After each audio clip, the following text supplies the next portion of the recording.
I want to start today with a very specific feeling. You know those mornings?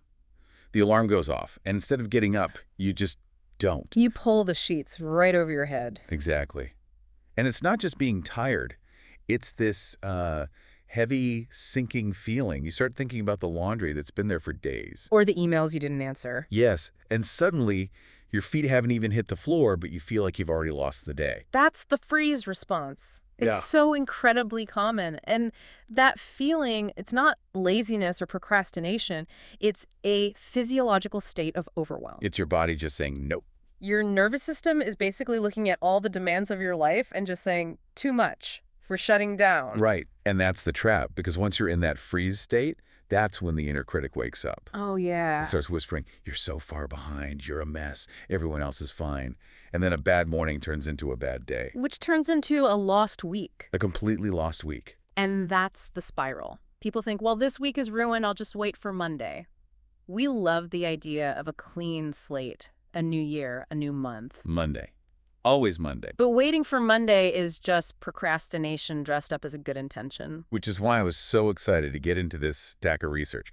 We are doing a deep dive into Mel Robbins' 24-hour turnaround. And I have to admit, when I first saw that title, I was skeptical. It sounds a little clickbaity, right? Totally. Fix your whole life in a day. Yeah.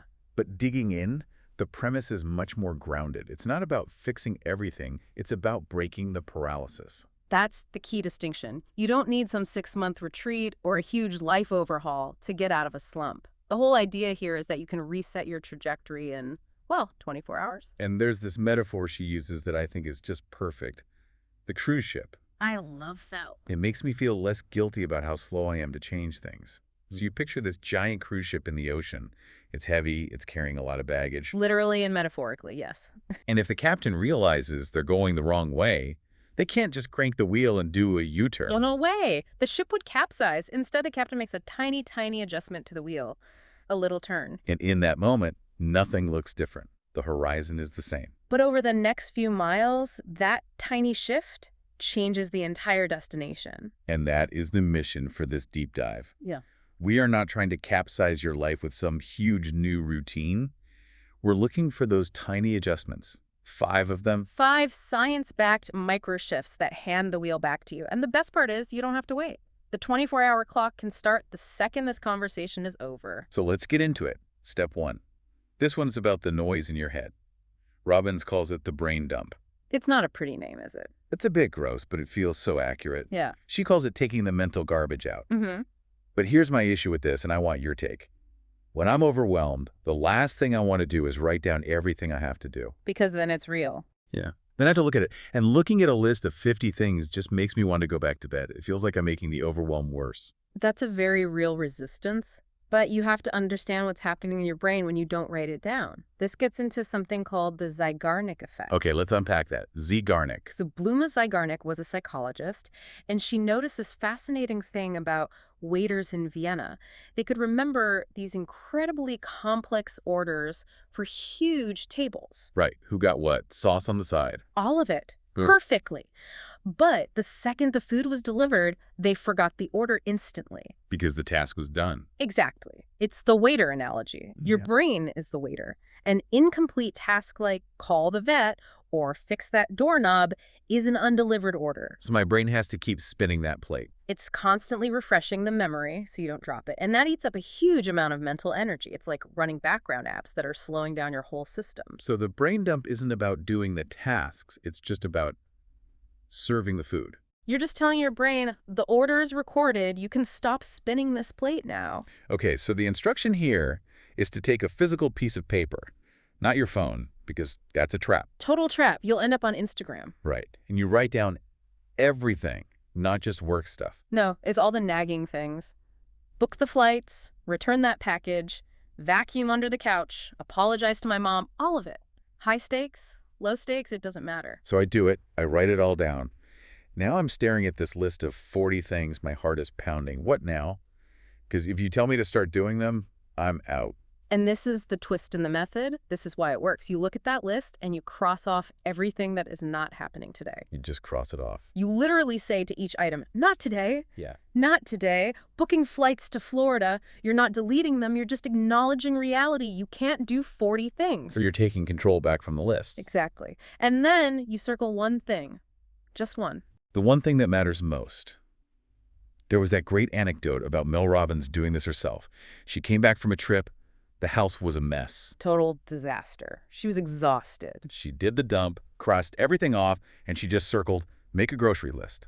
Notice what she didn't circle. She didn't circle go grocery shopping. No, just make the list. That was it. She didn't even shop that day. But that was enough to turn the wheel. It gives you this immediate sense of relief. You go from drowning in everything to successfully handling one thing. Okay, so step 1 is clearing the RAM in your brain. Now we have to deal with the environment. Step 2, clear the physical clutter. Now wait, I know what you're thinking. the listener's thinking, I'm exhausted, I feel awful, and now you want me to clean my house. No, we're absolutely not telling you to clean your house. If you try to do that, you'll quit in 10 minutes. The rule is very specific.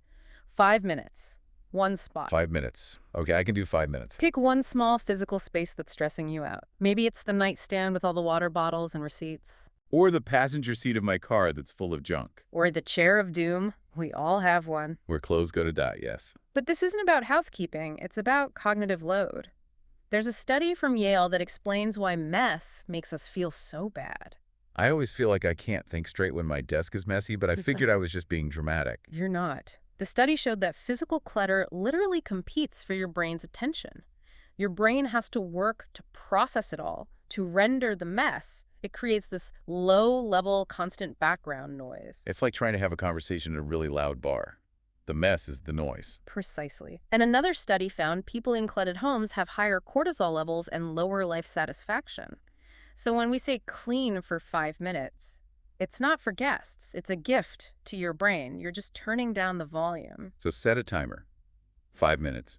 Throw away the trash from one little spot. Yeah. And stop when the timer goes off. Yes. The victory is in starting, not in finishing. You're signaling to yourself, I deserve a space that doesn't drain me. I like that. It's self-care, not a chore. Okay, step 3. This is the one where I usually roll my eyes. Move your body.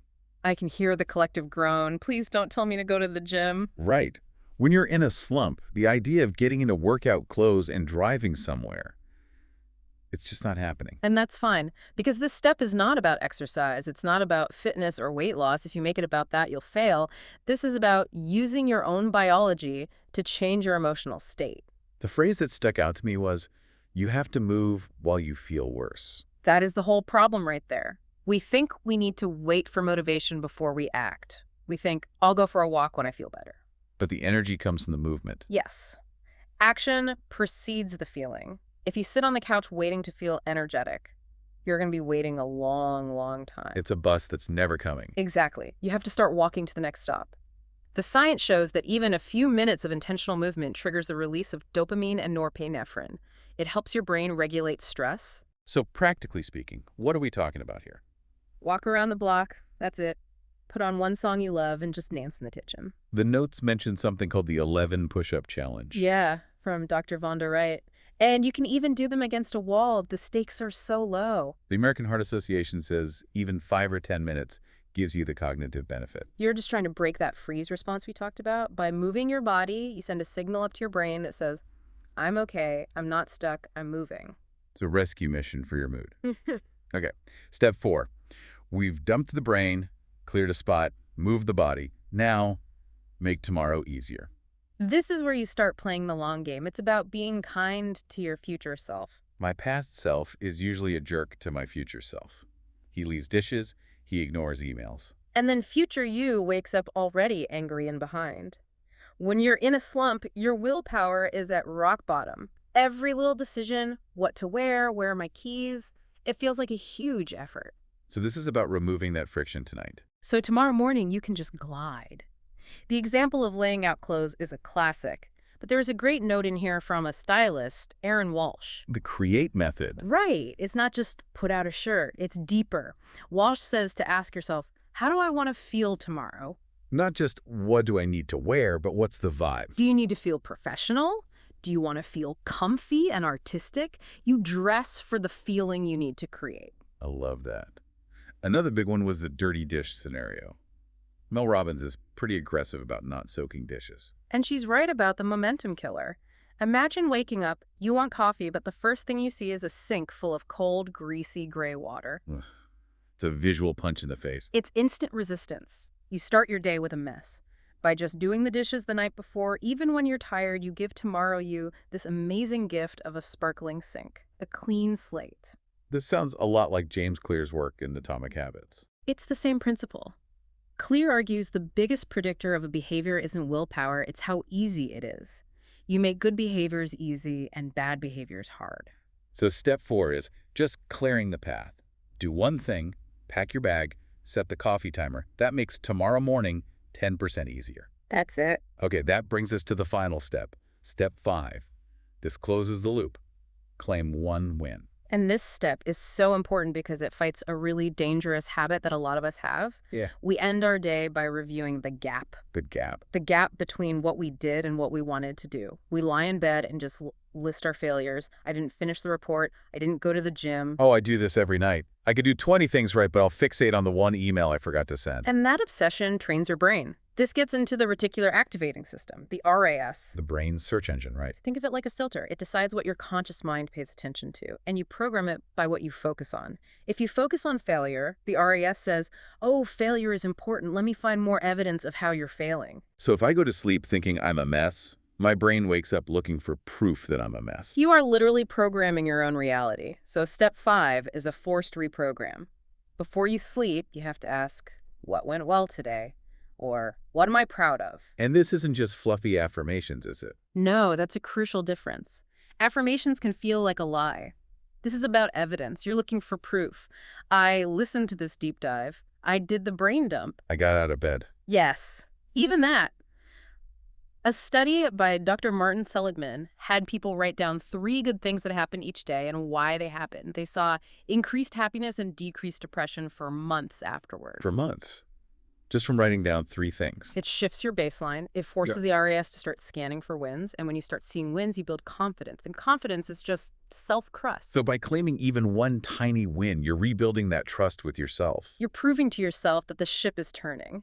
So let's just stack this up again. Yeah, let's review. Step 1, the brain dump. Get it out of your head. Step 2, clear the physical clutter. 5 minutes to lower the visual noise. Step 3, move your body. Change your chemistry. Step 4, make tomorrow easier. Be nice to your future self. And step 5, claim one win. Program your brain to see progress. And I want to go back to the cruise ship just one last time. When you're in the thick of it, when everything feels heavy, you think you need to do something massive to fix it. But the ship is too heavy for that. It is. You don't need to change everything. You just need to change the angle of the wheel by 1 degree. If you do these 5 small things, you have turned the wheel. You might not feel fixed right away. No, but you're heading to a different destination than you were this morning. And you don't have to wait for Monday. You can start this at 4 p.m. on a Thursday. The 24-hour turnaround starts the second you decide. The second you make that first mark on the paper. So here's our challenge to you. Don't just listen to this and nod along. We want you to take the wheel. Yeah. Which one specific micro adjustment are you going to make right now when this deep dive ends? Are you going to grab a pen for a brain dump? Set a timer for 5 minutes and clear off 1 surface. Don't overthink it. Just make the shift. Prove to yourself that you're still the captain.